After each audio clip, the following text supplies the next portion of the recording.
السلام علیکم ورحمۃ اللہ وبرکاتہ۔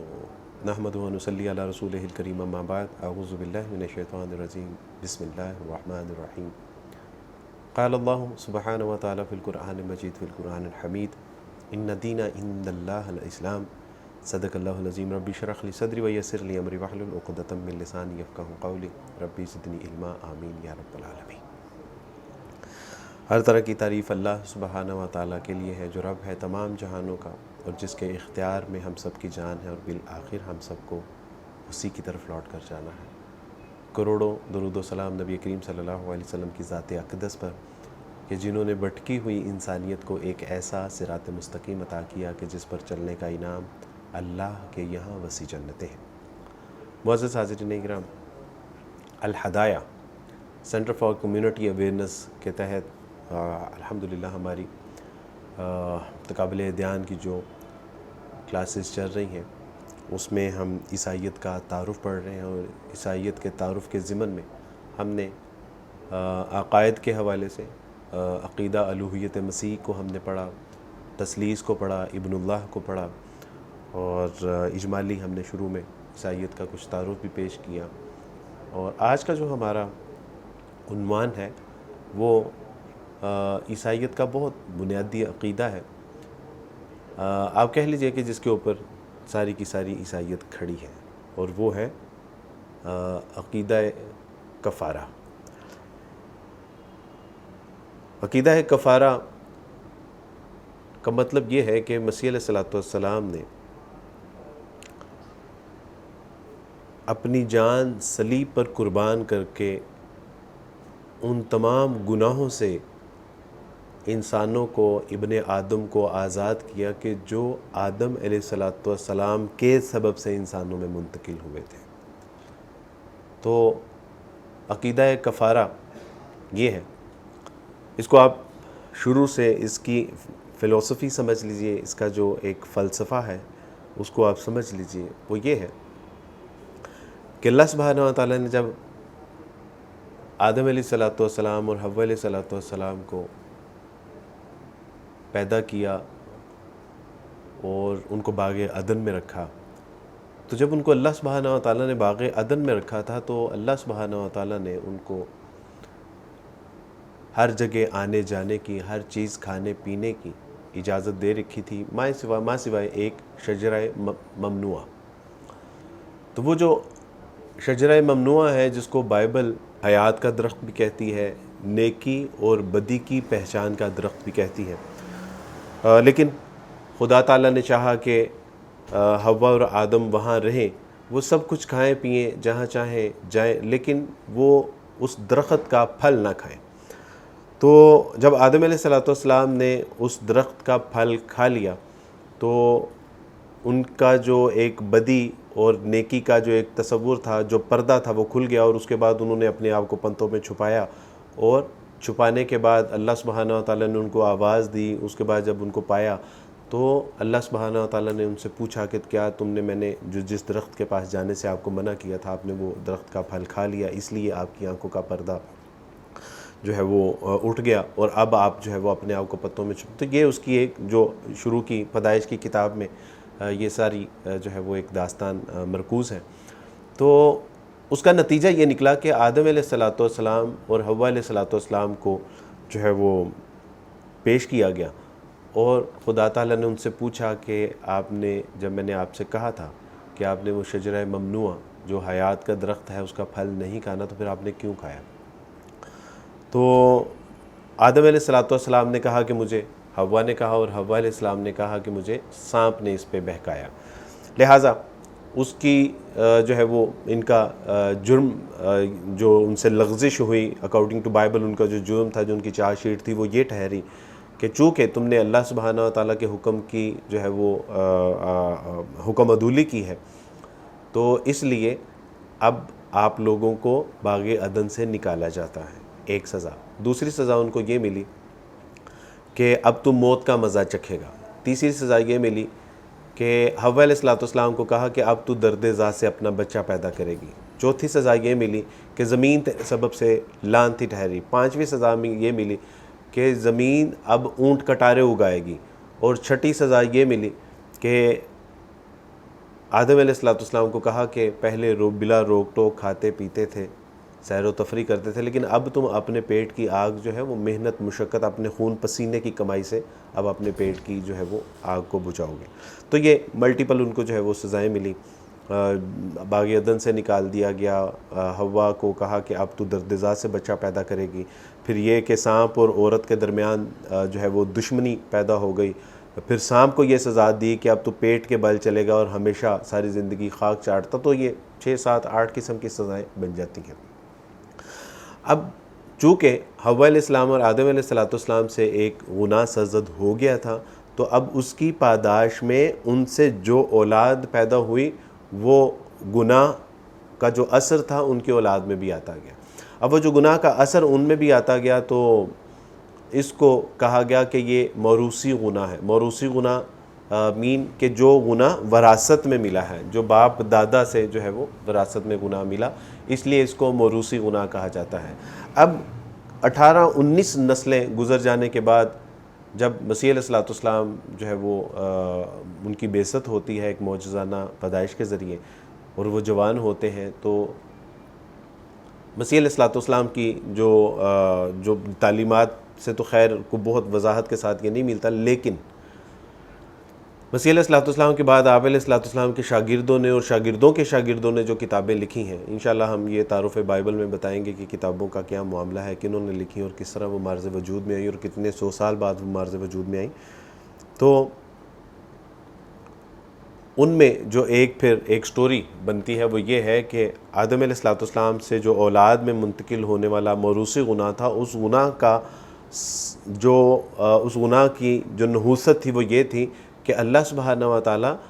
خدا تعالیٰ کے درمیان اور حضرت انسان کے درمیان ایک ایسا گیپ آ گیا تھا کہ جس کی سبب سے خدا تعالیٰ کے فضل سے انسان جو ہے وہ محروم ہوتا رہا، اور اس جو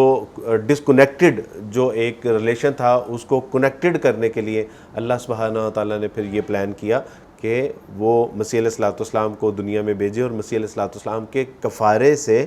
ان تمام انسانوں کے گناہوں کا کفارہ ادا کیا جائے جو آدم علیہ السلام سے لغزش ہوئی تھی، اور اس گناہ کو وراثت میں آدم علیہ السلام کی تمام جو ہے وہ نسل میں منتقل کر دیا گیا جو ان کو وراثت میں ملا۔ تو یہ سارا جو ہے وہ فلسفی ہے کہ آدم سے لغزش ہوئی، ان سے جو اولاد پیدا ہوئی ان میں بھی وہ گناہ کے اثرات آتے گئے،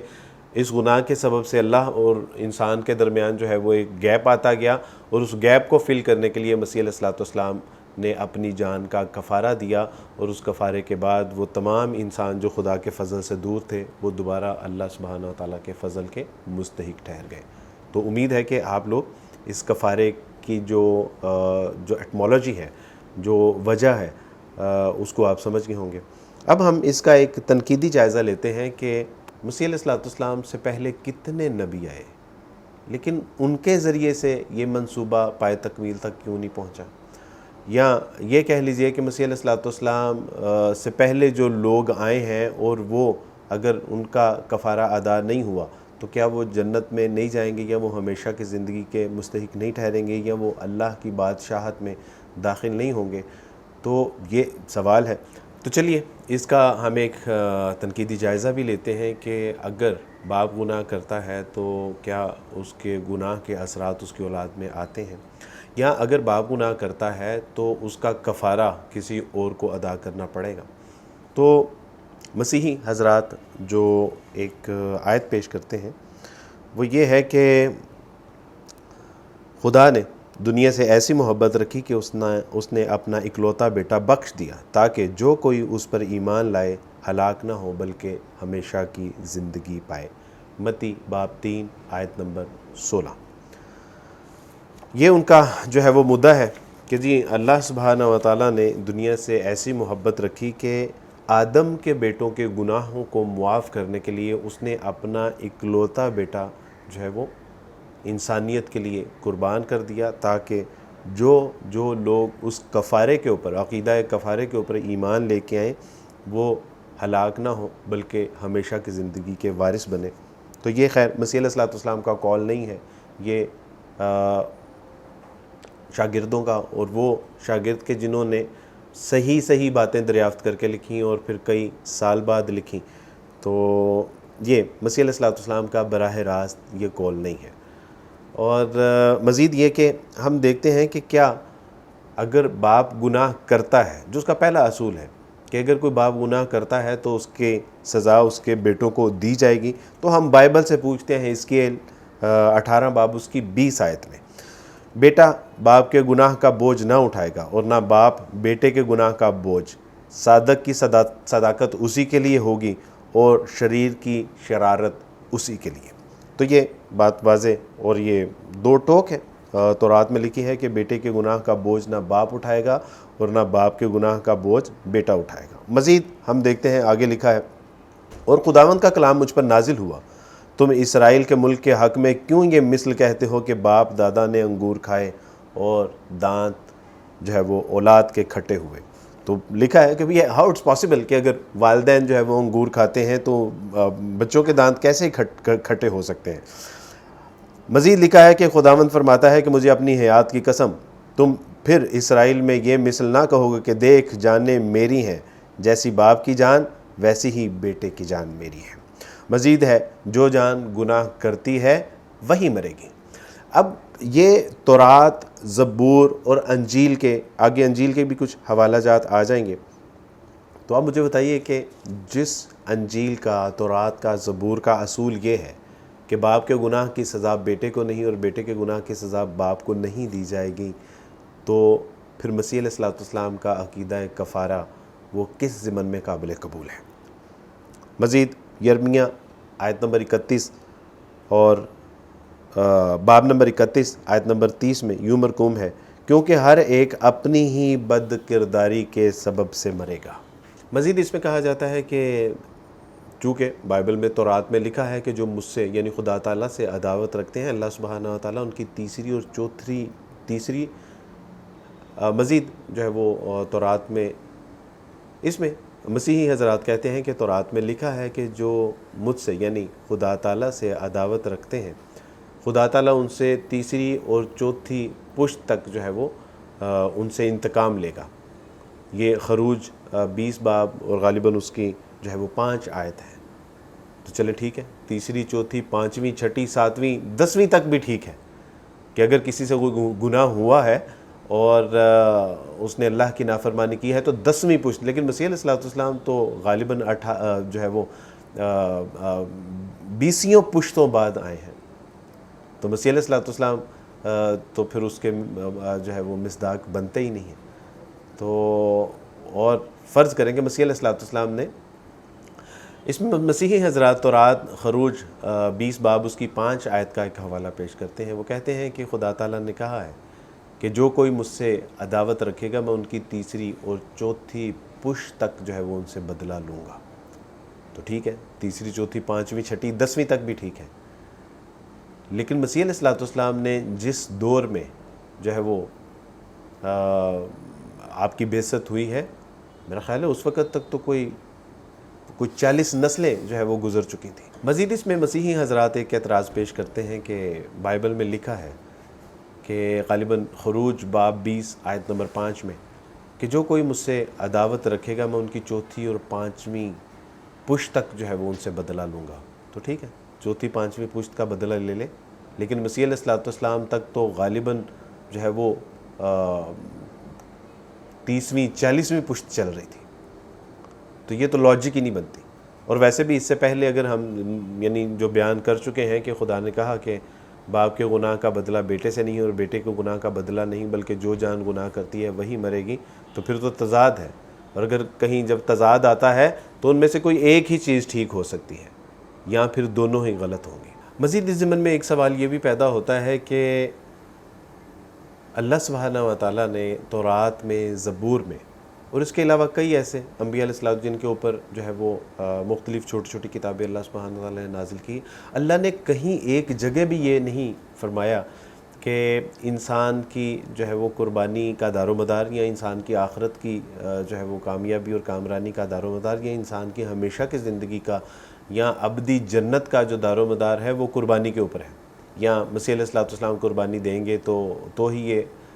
ممکن ہو سکے گا، وگرنہ یہ لوگ ہمیشہ کی زندگی سے نہ جو ہے وہ محروم ہی رہیں گے،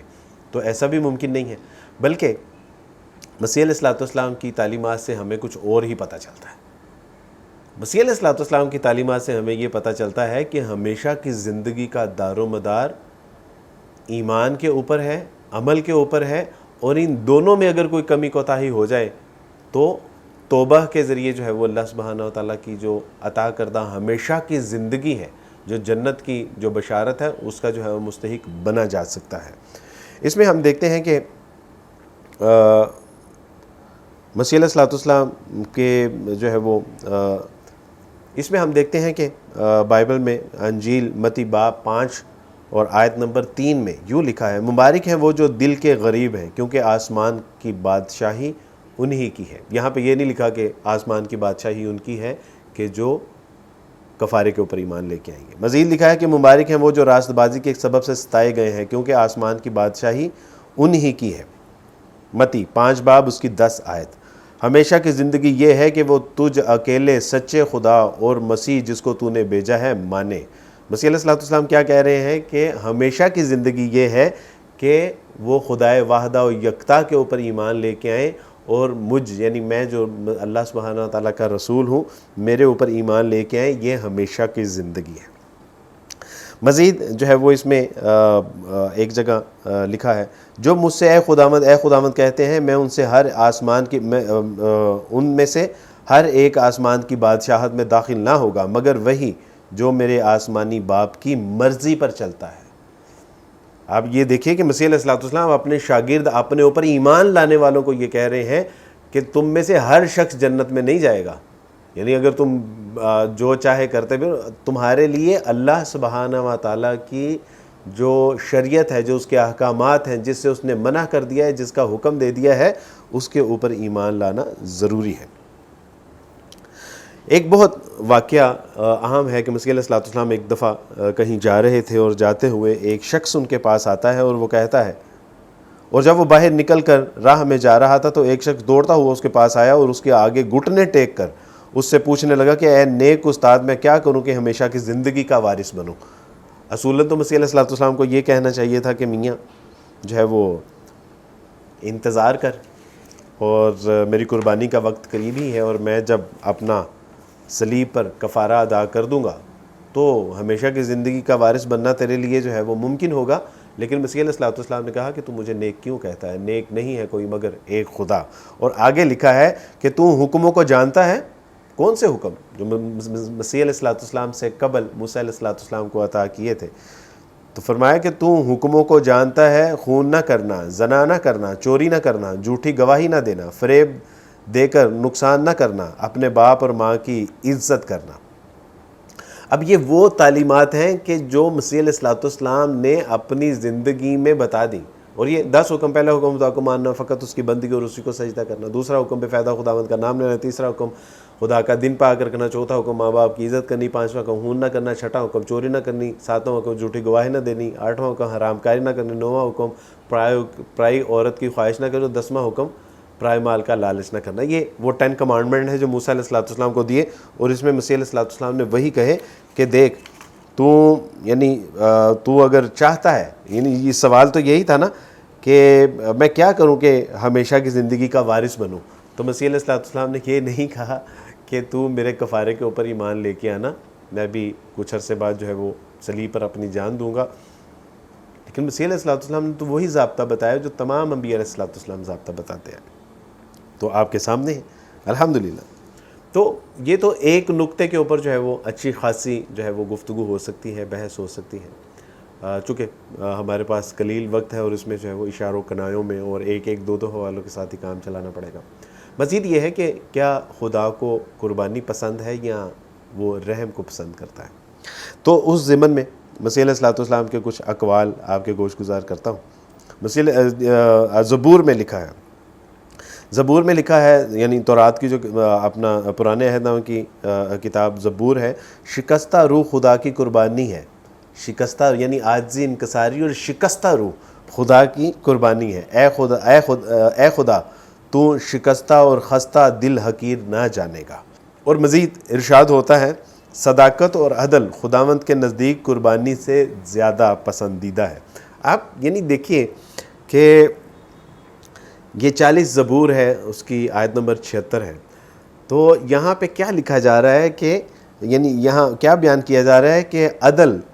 خداوند کے نزدیک قربانی سے بھی زیادہ، یعنی اللہ سبحانہ و تعالیٰ کو نا انصاف ٹھہرا کے قربانی بھی جو ہے وہ مسیح علیہ الصلوۃ والسلام کے جو ہے وہ کھاتے میں ڈال رہے ہیں۔ اور یعنی اس سے کیا پتہ چلتا ہے کہ اللہ سبحانہ و تعالیٰ اتنا ہی یعنی بے انصاف ہے معاذ اللہ کہ غلطی ہوئی آدم علیہ السلام سے اور وہ تمام انسانوں میں سرایت کر گئی، اور اس کے کفارے کے لیے مسیح علیہ الصلوۃ والسلام کو جو ہے وہ آگے پیش کر دیا گیا۔ تو اس سے تو پتہ چلتا ہے کہ یہ ایک بار میں نے اپنے ابا جان سے کہا، میں نے کہا کہ ابا جان آپ مسیح علیہ السلام کے کفارے پہ ایمان کی ضد کرتے ہیں اور کہتے ہیں کہ مسیح نے ہمارے لیے اپنی جان کا کفارہ دیا، تو میں نے کہا کہ ابا جان کیا آپ نے کسی ایسے بادشاہ کو دیکھا ہے کہ جس بادشاہ کا بیٹا خوبصورت ہو، اس سے محبت کرنے والا ہو، اس سے پیار کرنے والا ہو، اور وہ اس کا بہت چہیتا ہو، اور رعایا کا یعنی ان کی بادشاہ کی عوام کا ایک شخص حاضر ہو کہے کہ بادشاہ سلامت مجھ سے ایک ایسا گناہ ہو گیا ہے کہ جس کا میں کوئی کفارہ ادا کروں گا تو میرا وہ گناہ معاف ہو سکتا ہے، تو آپ وہ چھوٹا موٹا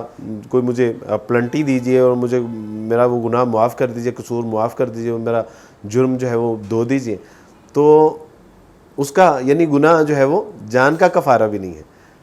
تو میں نے کہا کہ ابا وہ بادشاہ اس شخص کی بات سن کے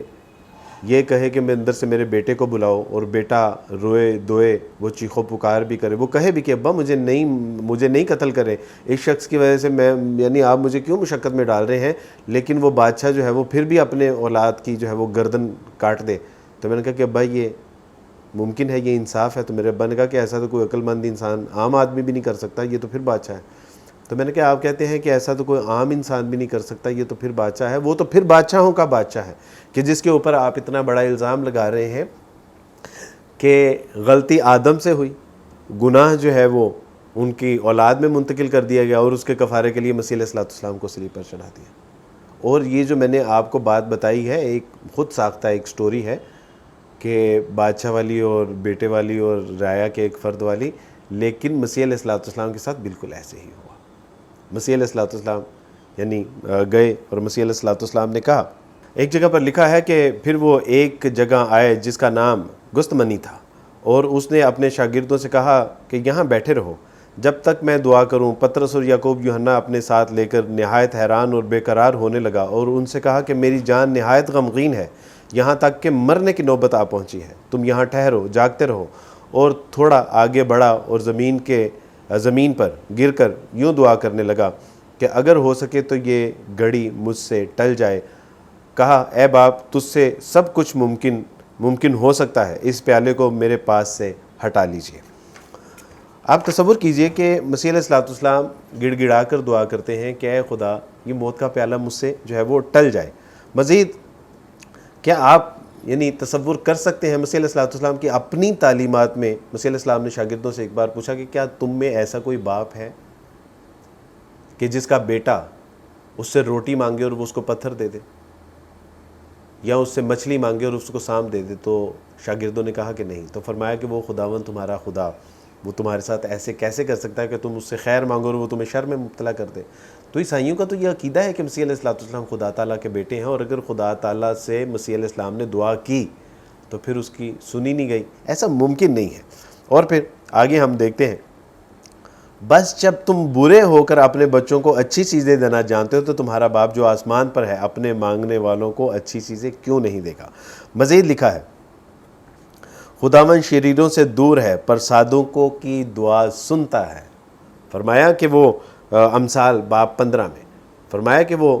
شریروں کی دعا نہیں سنتا، ان سے وہ کنارہ کشی کرتا ہے، وہ شریروں سے دور ہے، لیکن صادقوں کی دعا تو وہ ضرور سنتا ہے۔ اور مسیح علیہ السلام سے زیادہ صادق کون ہو سکتا ہے میرے دوست بھائی بزرگوں؟ یعنی وہ انبیاء علیہ السلام میں، اور الحمدللہ۔ اور پھر ایسا بھی نہیں ہے کہ یہ ان کی دعا جو ہے وہ سنی نہیں گئی ہے، ان کی دعا یہ قبول نہیں ہوئی، بلکہ اس کو جو ہے وہ پولس رسول نے جو ہے وہ نقل کیا ہے، یعنی اس کو آپ سمجھیں کہ یہ تابوت میں آخری کیل ہے۔ اس نے اپنی بشریت کے دنوں میں زور زور سے پکار کر آنسو بہا بہا کر اسی سے دعائیں اور التجائیں کیں جو اس کی موت سے بچا سکتا تھا، اور خدا ترسی کے سبب اس کی دعا سنی گئی، یعنی اس کی سنی گئی۔ عبرانیوں باب 15 آیت نمبر 7۔ یہاں پہ اسی یعنی وہ غم زدہ اور وہ جو ایک خاص قسم کی کنڈیشن تھی، جو مسائل تھے، جو حالات تھے، تو پولوس کہتے ہیں کہ وہ اس وقت جو ہے وہ مسیح علیہ السلام نے جو رو رو کر گڑ گڑا کر دعائیں کی تھیں، خدا خوفی کے سبب سے ان کی دعا وہ سنی گئی تھی۔ اور وہ دعا تھی کیا؟ وہ دعا تو یہ تھی کہ اے خدا اس موت کے پیالے کو مجھ سے ٹال دیجیے، اور یہ جو مشقت والا لمحات، تجھ سے کیا نہیں ہو سکتا، تو ہر چیز پہ قادر ہے، ان اللہ علی کل شیء قدیر۔ اور اس کا ادراک انبیاء علیہ السلام سے زیادہ کن کو ہو سکتا ہے؟ مزید جب آپ بائبل کا مطالعہ کرتے ہیں تو امثال 21 باب اور اس کی 18 آیت میں یوں لکھا ہوا ہے کہ شریر صادق کا فدیہ ہوگا اور دغا باز راست بازوں کے بدلے میں دیا جائے گا۔ شریر اور دغا باز یہ راست بازوں کا فدیہ ہوں گے، یعنی ان کو راست بازوں کو، نیک صالح اللہ کے نیک اور فرما بردار جو لوگ ہوں گے، ان کی جو ہے وہ جان خلاصی کے لیے شریروں اور بدکاروں اور دغا بازوں کا فدیہ دیا جائے گا۔ لیکن یہاں پہ آپ دیکھیں گے کہ معاملہ الٹا ہے، یہاں پہ جو گنہگار ہیں ان کے فدیے کے لیے مسیح علیہ السلام کی جان کی قربانی کا تصور پیش کیا جا رہا ہے۔ مزید اس میں ہم دیکھتے ہیں کہ جب ہم یہ کہتے ہیں کہ مسیح علیہ السلام سے آخرکار پہلے جو انبیاء علیہ السلام تھے، چلے ان میں سے کسی کا فدیہ آپ دے دیتے، یعنی اتنے لوگ جو ضائع ہو گئے یا وہ خدا کی بادشاہت میں نہیں داخل ہوئے، تو اس میں یہ دو توجیحات پیش کرتے ہیں۔ ایک تو یہ کہ کہتے ہیں کہ نہیں، وہ بھی اس سے مستفید ہوں گے مسیح علیہ السلام کے کفارے سے۔ بائبل میں لکھا ہے کہ مسیح علیہ السلام وہ جو 3 دن تھے، جبکہ وہ 3 دن بنتے نہیں ہیں، اس پہ بھی ہم بات کریں گے کہ وہ جو 3 دن تھے جس میں مسیح علیہ السلام قبر میں رہے، مردہ رہے، اور اس دوران مسیح علیہ السلام جو ہے وہ پاتال میں گئے اور ان گنہگار جو روحیں تھیں ان کو تبلیغ کرنے کے لیے، اور اس کا جو عیسائی جو ہے وہ ایک مفہوم نکالتے ہیں مسیحی برادری کے ہمارے بھائی، وہ یہ ہے کہ جو یعنی مسیح علیہ السلام نے گئے وہاں پہ اور مسیح علیہ السلام نے ان کو دعوت دی، اور جو مسیح کے اوپر جو ہے وہ ایمان لے کے آئے کہ یہ ابن اللہ ہے، یہ ہمارے گناہوں کے لیے اس نے اپنی جان کا کفارہ دیا ہے، تو وہ روحیں بچ جائیں گی۔ تو کہا کہ نہیں، ان کا بھی جو ہے وہ معاملہ ہو گیا۔ لیکن جو ہے وہ اس کا ایک دوسرا جواب یہ دیتے ہیں کہ اس کفارے کے لیے، اس موروثی گناہ کے کفارے کے لیے بے عیب برہ مطلوب تھا۔ تو اس کو ہم دیکھ لیتے ہیں کہ کیا مسیح علیہ السلام کی جو تعلیمات ہیں، یعنی ہمارے نزدیک تو مسیح علیہ السلام جو ہے وہ بے عیب ہی ہیں، کیونکہ انبیاء علیہ السلام خدا تعالیٰ کی حفاظت میں ہوتے ہیں، وہ معصوم عن الخطا ہوتے ہیں، ان سے گناہ کا ہونا ممکن نہیں ہوتا، اللہ ان کی حفاظت کرتے ہیں۔ لیکن چونکہ بائبل ہے اور مسیحی حضرات نہیں یہ جو ہے وہ یہ پیش کرتے ہیں، تو ہم ان کا رد انہی کی، آپ نے دیکھا ہوگا کہ ہم نے قرآن مجید کی نہ کوئی آیت پڑھی، نہ ہم نے کوئی قرآن رسول اللہ کی کوئی حدیث پڑھی، نہ سلف کا کوئی قول پڑھا، نہ تابعین کا، نہ تبع تابعین کا، نہ سلف صالحین کا، نہ مفسرین کا، نہ محدثین کا۔ ہم تو بائبل سے ہی ان کے جو ہے وہ عقیدے کو پڑھ رہے ہیں کہ بھی بائبل سے ان کا عقیدہ کیا ہے اور اس کا جو ہے وہ رد کیسے ہوتا ہے۔ تو پتہ چلتا ہے کہ ایوب کی کتاب باب 15 آیت نمبر جو ہے وہ 14 میں یوں لکھا ہوا ہے کہ انسان ہے کیا کہ وہ پاک ہو، اور وہ جو عورت سے پیدا ہوا کیا ہے کہ صادق ہو۔ تو بائبل مجموعی اعتبار سے کہتی ہے کہ ہر انسان گنہگار ہے، لیکن ہم انسان کی نہیں، ہم تو نبیوں کی بات کرتے ہیں۔ لیکن ہماری مسیحی برادری کے لوگ، انہوں نے انبیاء علیہ السلام کو بھی جو ہے وہ نہیں چھوڑا۔ ان کی ایک کتاب ہے جو کہ بائبل سوسائٹی نے اس کو شائع کیا، بائبل سوسائٹی نے اس کتاب کو شائع کیا، اس کے 88 صفحات ہیں کہ جن میں انہوں نے انبیاء علیہ السلام کے گناہوں کی چارج شیٹ مینشن کی ہے وہاں پہ، اور یہ بہت خطرناک بات ہے۔ اللہ سبحانہ وتعالی ہمارے ان بھائیوں کو ہدایت عطا فرمائے کہ انہوں نے انبیاء علیہ السلام کی کردار کشی کرنے کے لیے 88 صفحے کالے کیے ہیں۔ تو ان کا دعویٰ ہے کہ مسیح علیہ السلام کے علاوہ کوئی ایسا نبی نہیں تھا کہ جو گناہ سے مبرہ ہو یا جو بے عیب ہو۔ تو چلیں اس ضمن میں ہم جو ہے وہ بائبل کے دیگر حوالہ جات کا بھی جائزہ لیتے ہیں. تو کیا اس ضمن میں معاذ اللہ ہمارا یہ عقیدہ نہیں ہے، لیکن بائبل سے ہم پوچھتے ہیں کہ مسیح علیہ السلام کی شخصیت جو ہے وہ اس سے کیسے بچ سکتی ہے؟ انسان ہے کیا کہ وہ پاک ہو اور وہ جو عورت سے پیدا کیا گیا ہے اور صادق کہ صادق ہو؟ تو فرمایا کہ جو عورت سے پیدا ہوا ہے، یہاں یہ بھی کہا جاتا ہے کہ جو مرد سے پیدا ہوتا ہے اس کے نطفے سے آدم علیہ السلام کا جو ہے وہ گناہ کے اثرات اس میں منتقل ہوتے ہیں. یہ تو عورت سے پیدا ہوا ہے، تو یہاں پہ لکھا ہے کہ بھائی جو عورت سے پیدا ہوا ہے کیا ہے کہ وہ صادق ہو. مزید ایک جگہ پر لکھا ہے پھر انسان کیوں کر خدا کے حضور راز ٹھہر سکتا ہے، یا وہ جو عورت سے پیدا ہوا ہے کیوں کر پاک ہو سکتا ہے. اب آپ خود جو ہے وہ اس کا جو ہے وہ جائزہ لیجئے کہ جو عورت سے پیدا ہوا ہے، ہاؤ اٹس پاسبل کہ وہ کہے کہ جی میں پاک ہوں یا میں نیک ہوں یا میں گناہوں سے. دیکھ میں اپنی بدی میں صورت پکڑی اور گناہ کی حالت میں ماں کے پیٹ میں پڑا. اوکے، اب اس سے بھی آگے ذرا آپ بڑھتے ہیں تو لکھا ہے کہ یسوع نے اس سے کہا کہ تو مجھے نیک کیوں کہتا ہے، کوئی نیک نہیں ہے مگر یعنی خدا تعالیٰ. تو یہ مسیح علیہ السلام کے اقوال ہیں. تو اس سے پتہ چلا کہ وہ جو اپنا بے عیب برے کا تصور ہے تو وہ بھی بے معنی ہے. اس میں ایسی ایسی شخصیات ہیں بائبل میں کہ جن کے بارے میں لکھا ہے کہ انہوں نے گناہ نہیں کیا، وہ راست باز تھے اور وہ خدا کے ساتھ راست بازی میں چلتے گئے اور اللہ سبحانہ تعالیٰ نے ان کو اٹھا لیا.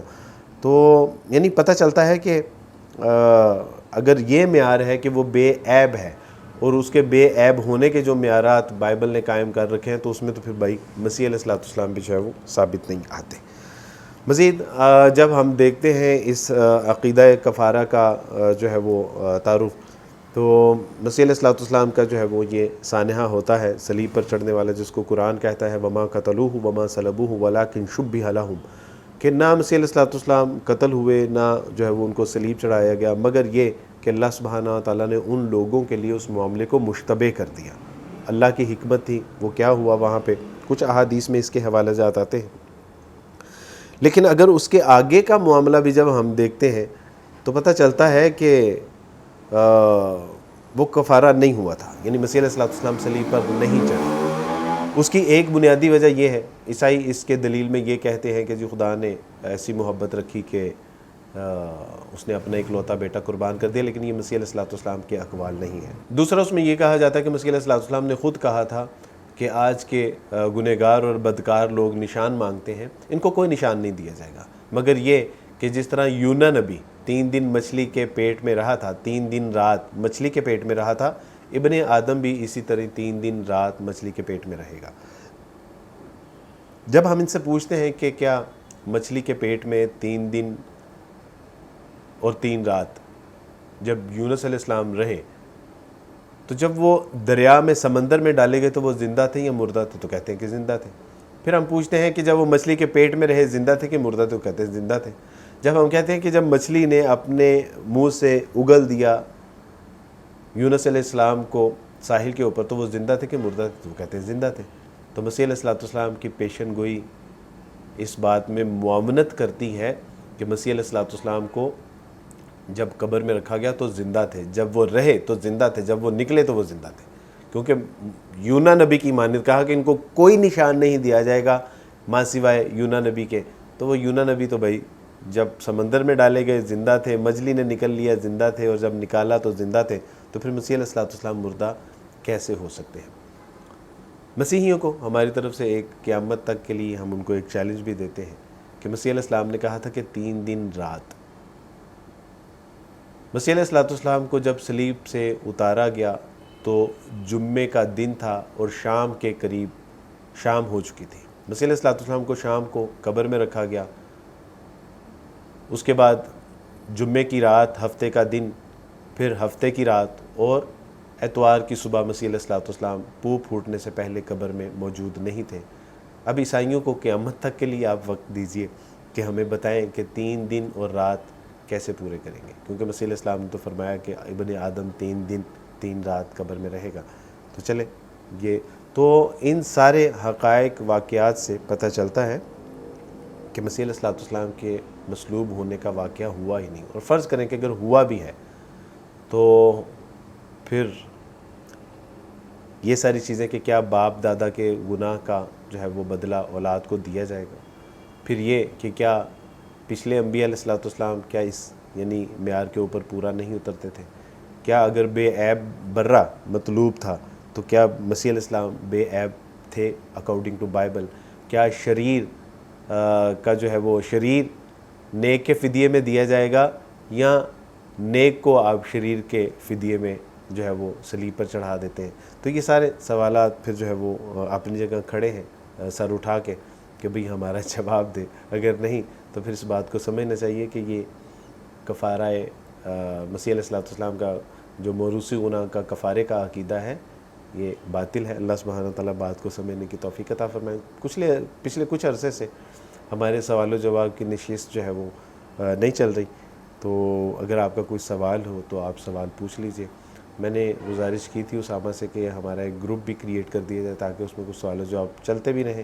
اس میں کچھ نوٹس وغیرہ بھی ہم شیئر کر لیں گے، اور مزید جو ہے وہ اس پہ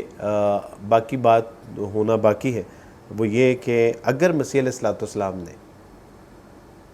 کفارہ دے دیا ہے تو وہ جو 7 سزائیں تھیں یا 8 سزائیں تھیں جو آدم علیہ السلام اور حوا کو ملی، تو اس کا لازمی اور منطقی نتیجہ تو یہ تھا کہ جب مسیح علیہ السلام کفارہ ادا کر دے تو وہ سزائیں ختم ہو جاتی۔ چونکہ وہ سزائیں بھی آج تک موجود ہیں، تو اس کا مطلب یہ ہے کہ اللہ سبحانہ وتعالیٰ اتنے بے انصاف اور اتنے بے رحم نہیں ہو سکتے۔ اللہ سبحانہ وتعالیٰ سے دعا ہے کہ اللہ بات کو سمجھ کے اس پہ عمل کرنے کی توفیق عطا فرمائے۔ السلام علیکم ورحمۃ اللہ وبرکاتہ۔